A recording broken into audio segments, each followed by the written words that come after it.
Hello, ladies and gentlemen, this is Boone on the Boone Show. Anyway, I'm on here today to talk about video games, and violent video games in particular, and how they affect our youth, and how they affect everybody. And let me just start out this off by telling you my opinion.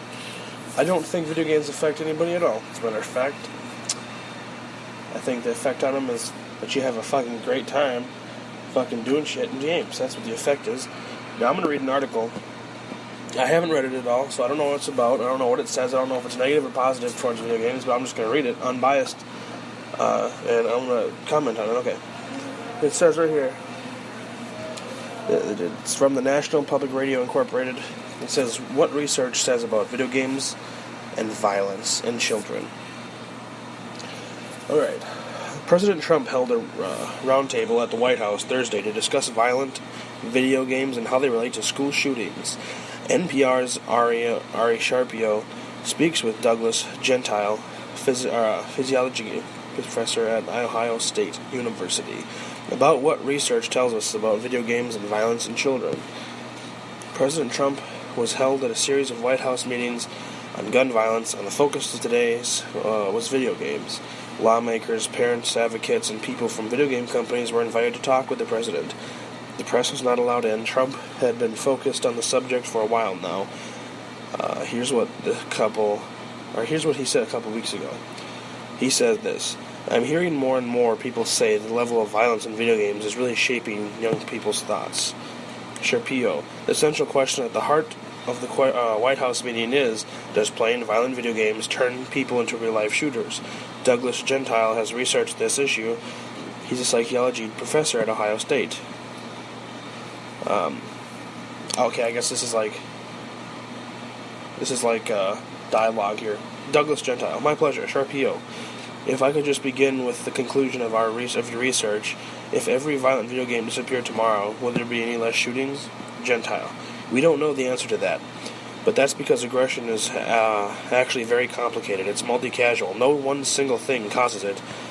And when we have a school shooting, we usually ask the wrong question. We ask, what was the cause? And we point around different things such as mental health or violent video games, poverty or whatever. And none of them is what we need to put it all together. So what would reduce, would it reduce the risk? Yes. How much? We don't know. Sharpio. So if we take a step back from mass shootings and say, how much does playing violent video games increase real-life violence and aggression? Do we have a clear answer to that? Gentile.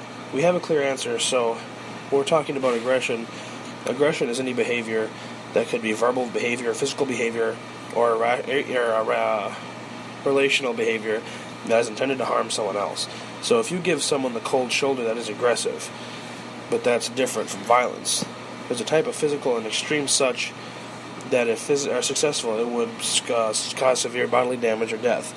And the research on media violence and aggression seems pretty clear that more children consume media violence, whether it's on video games, TV, movies, or they do become more willing to behave aggressively and provoked.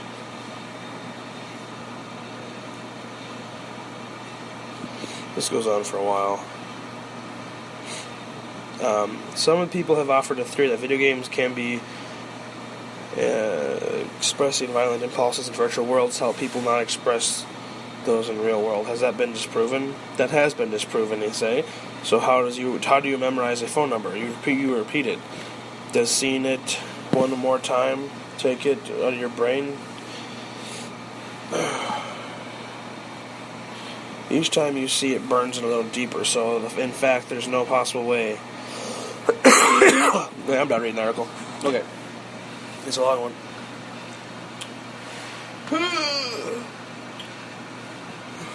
That person is an idiot. Is an idiot. There's no possible way that you can conduct that kind of research and get actual results. I feel like that kind of research would take years and years and years and years and years and years and years and years and years and years and years and years and years and years to complete. I feel like you have to follow around a 10-year-old from the time he's 10 to the time he's fucking 25 in order to get real results. And like I've always been a strong believer in the fact that if you're a normal person, you don't have any fucking mental health issues, and you play a violent video game, you're going to be just fine. Like me, I've played violent video games my entire life. I've never had a problem. Have I ever had any violent outbursts, or have I ever done anything? I have had some issues. I don't think it was because of the video games. I remember one time when I was in 8th grade, I got in trouble because I had punched somebody, but that wasn't on. It wasn't on presidented. It was a group of kids that thought they were tougher than me, and they tried to. 4 or 5 different kids tried to gang up on me, and I ended up knocking one of them out and ending the whole thing right there. So it wasn't because I played Grand Theft Auto and I'm having fun punching kids, and that was like the only incident I ever had. So I don't see any connection between video games. I feel like that's just, people got to point their fingers at something. Democrats want to blame the guns. Republicans, apparently, not all of them, but some of them, want to blame violent video games. I'm a Republican. I support Donald Trump, but do not support Donald Trump in this cause. Donald Trump needs to abandon this cause, and not to mention the Supreme Court had already deemed it against the Constitution to try to make those games illegal or try to ban them because it's character assassination. I don't know. I have a hard time because I love video games. And I saw an article that was titled, "Stop Defending Violent Video Games Because You Like to Play Them." And I'm not defending violent video games because I like to play them. And that's not the only reason, I should say. I'm defending them because I like to play them. And I know that it's fucking a bunch of smoke up my ass. That's not true. I don't believe for 1 second that someone goes and plays Grand Theft Auto for 6 hours and then decides they want to go shoot somebody up. I just don't believe that's true. Like I said, that's just some people's way of filling in the holes. Kind of like religion probably wouldn't exist if it wasn't for the fact that people had no idea how to explain anything, and they needed a good reason. They needed a good explanation as to how the world was created and how this works and how that works. They needed an explanation because it makes things easier and it makes life go on. So what do they need to fill in the blanks if it's not guns' fault? If it's mental health, but where's it coming from? They can point their fingers at video games, and their holes are filled in, and they think they got it all solved. But then, in all reality, that's not the truth at all. There are so many people that play violent video games. Rated M video games are the video games that always sell the most, usually. And violent video games cause people to commit killings and such like that, there would be way more killings than there are now. I can promise you that. It's kind of like the fact that there's so many gun owners in the United States that if everyone who owned a gun was killing people, we fucking wouldn't have half the population anymore. It's all, like I said, it's all a bunch of smoke and mirrors. Smoke and mirrors. They're fucking blowing smoke up your ass. They're looking for something to blame. I don't blame them. They want to fix the situation. They're just doing what they think they gotta do, but in all reality, they just don't know. They don't know what to do, so that's why they're grasping at straws. I mean, there really isn't a lot to do. It sucks. It really does suck. We can't do anything about it, really. You know what I mean? There's really nothing. There's really nothing that you can do about this situation that we're in. Crazy people are gonna kill people either way. A lot of serial killers didn't even use guns. So, I don't know, man. It's so tough. I don't know how to solve the violence, or to solve the violent issue we have. I mean, the only solution that I have is make sure there's people with guns. There's people with guns around, because only guns can stop gunmen. And that's the thing people gotta understand, is the only thing that can stop a gunman is a gunman. So if you have a bad gunman versus a good gunman, and the good gunman wins, well, then less people die. Or the fact that if a bad guy comes in with a gun and he starts getting shot at by the good guy, he might even flee because he's getting shot at. Who knows? It's all perspective. Democrats don't think stuff like that will work, but I guarantee you, if you got bullets flying at you, you're gonna have a bad day. You're not gonna want to sit there and fucking take shots. I don't know. I'm planning on getting my concealed carry just because the world is so fucking crazy now. You get shot up at a mall, you get stabbed at a mall, you get shot up at a movie theater, you get shot up at a nightclub, you get shot up in school. It's just, I feel like you don't feel safe anywhere anymore because of all this shit. So, I don't understand how Democrats feel that way.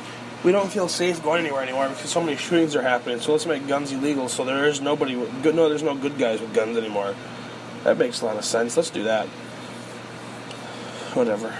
I'd feel 10 times safer if I had a fucking handgun on my person. If someone started coming into a building or an event that I was at, started shooting the place up, if I had a gun, I'd feel a lot more comfortable about my odds.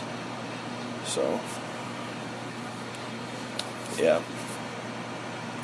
You know, not everyone has the balls to fucking get a gun and start blasting at people either, though. And I couldn't even tell you if I would. I would tell you that I would because I value my life very much, so I'm going to tell you that based on how I feel about it, I'm going to tell you that I think I would fire back. But no one ever really knows until that actually happens, and I really hope that never happens. But I'm the kind of person that would rather have it and not need it than need it and not have it. It's better to be over-prepared. When you're over-prepared, you have extra stuff, but when you're under-prepared, it's hard to go back and fix the problem. So, you know, that's just my thought on the whole thing. I don't know. Video games are a great thing. Video games open up a world of imagination. Video games are it's like reading a book. Nobody ever questions Stephen King's novels for being too violent. That's the whole point, is that video games are really no different than books, except it's a different form of expression. You're not reading, you're being immersed into a world. This violence it's such a small part of what video games are and why people play video games. Video games are so much more than just violence. Video games are amazing. They're fun to play. Keep you active. They keep your brain active. I mean, you get fat if you don't watch it, but I'm saying keep your brain active, stuff like that. And I don't. It really pisses me off people treat video games like this, and they're like, yeah, violence makes people violent. I don't agree with that. I think it's stupid, but whatever. Anyway, that's all the time I got for you guys today. So I hope you have a wonderful rest of your Saturday, and talk to you another day. Have a good one.